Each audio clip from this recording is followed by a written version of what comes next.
Our top story today, though, the first Pfizer-BioNTech COVID-19 shots are scheduled to arrive in hospitals across the country today. They could start being administered to healthcare workers within just a few hours. And that is where we start. And we're looking at the effect on the market, sort of both broadly and on individual stocks and sectors. I'll speak broadly first because we are seeing a little bit of a lift for stocks today, even though, as we've seen some of the incremental vaccine developments, it hasn't seemed to benefit the broader market, but maybe just the actual reality on the ground of it today. It's actually happening.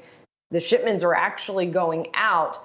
But I imagine we'll be seeing some fits and starts as people realize it's not just like flipping a switch and everyone's vaccinated.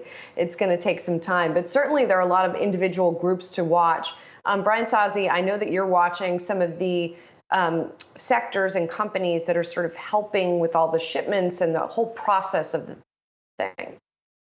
Yeah, Julie, I'm not surprised to see, shares of a UPS and a FedEx really trade higher in advance of this development. You have UPS shares up almost 50% year to date. You have FedEx putting in about an 88% year to date gain. Part of that, of course, reflects what we're seeing in holiday shopping. But of course, a big part of this if you're a UPS shareholder, you're a FedEx shareholder, you saw those shipments leave Pfizer yesterday on Sunday on the weekend for the first time ever. And you have to be excited about what this could mean, them playing a key role in getting vaccines to people across the globe, what it can mean for their bottom line, not just for this quarter, not just for next quarter, really potentially over the next year and a half and 2 years. Now, on the contrary, you are seeing shares of CVS, Walgreens. Those stocks are not doing that well in advance of the vaccine, in large part because they will be some of the last companies to benefit.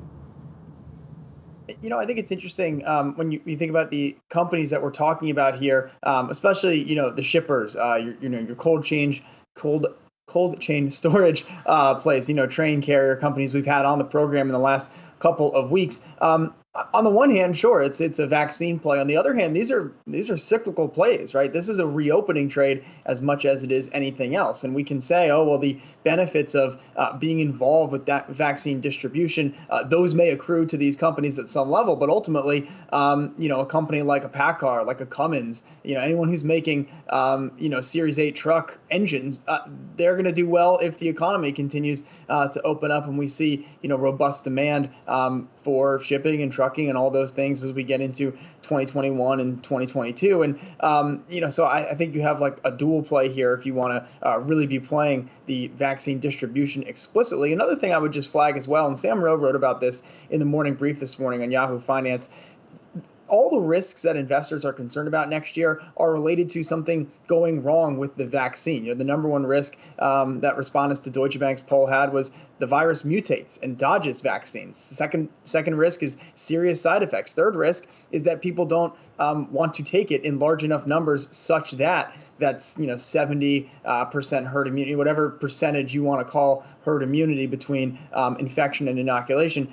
Those are the concerns that investors have. And so even with us only talking about vaccine optimism, there still seems to be upside scenarios for the market if this goes out better than expected, because I think right now, even though we've had record development on a vaccine, extremely high efficacy numbers in multiple studies, expectations are still kind of low, I think, relative to what you might say. And I don't know, I was surprised, I guess, by the findings of that report, that there still might be optimism left, if that makes sense, in a year that certainly has surprised to the upside when it comes to investor sentiment.